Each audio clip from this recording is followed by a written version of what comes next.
এদিকে বিবাহিত আছেন কারা কারা আজকে দেখি? বিবাহিত? এই ছোট বাচ্চারা তোমরা হাত তুলো না আবার। মাশাআল্লাহ, হাত নামান। আপনারা বাসার রাগারাগি করেন না তো? ভাবিদের সাথে রাগারাগি করবেন না। আপনার ব্যাপারে ভাবিদের কাছ থেকে আল্লাহ তাআলা সার্টিফিকেট নেবেন। খায়রুকুম খায়রুকুম লিআহলি, তোমাদের মধ্যে আল্লাহর কাছে ওই ব্যক্তি সবচেয়ে সেরা যে তার স্ত্রীর কাছে সেরা। এজন্য স্ত্রীর সাথে ভালো আচরণ করবেন, মুচকি হাসি দিয়ে কথা বলবেন। আল্লাহ রাসূল বলেছেন, তাবাসসুমুকা ফি ওয়াজহি আখিকা সাদাকা, you smile to your brother, it's a charity.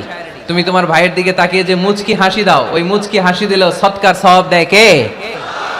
আপনি স্ত্রীর সাথে মুচকি হাসবেন, সওয়াব আছে না নাই? স্ত্রীকে ভালোবাসার কথা শোনাবেন, সওয়াব আছে না নাই?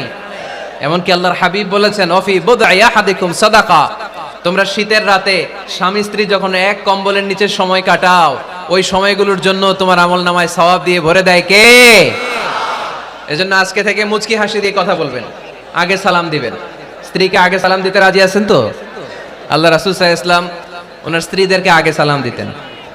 আম্মা জান আয়েশা বললেন, এত বছর বিশ্বনবীর সাথে সংসার করলাম, একদিনও আল্লাহ রাসূল সাল্লাল্লাহু আলাইহি ওয়াসাল্লামকে আমি আগে সালাম দিতে পারি নাই। মাঝে মাঝে লুকিয়ে থাকতাম যে আজকে আগে সালাম দিব, কিন্তু আল্লাহ রাসূল সাল্লাল্লাহু আলাইহি ওয়াসাল্লাম এশার নামাজ পড়ে যখন ঘরে ঢুকতেন, ঘরে ঢোকার অনেক আগ থেকে আম্মা জান আয়েশাকে বলতেন, আসসালামু আলাইকুম ওয়া রাহমাতুল্লাহি ওয়া বারাকাতুহু। এজন্য আমরা যেন বেশি বেশি সালাম দেই।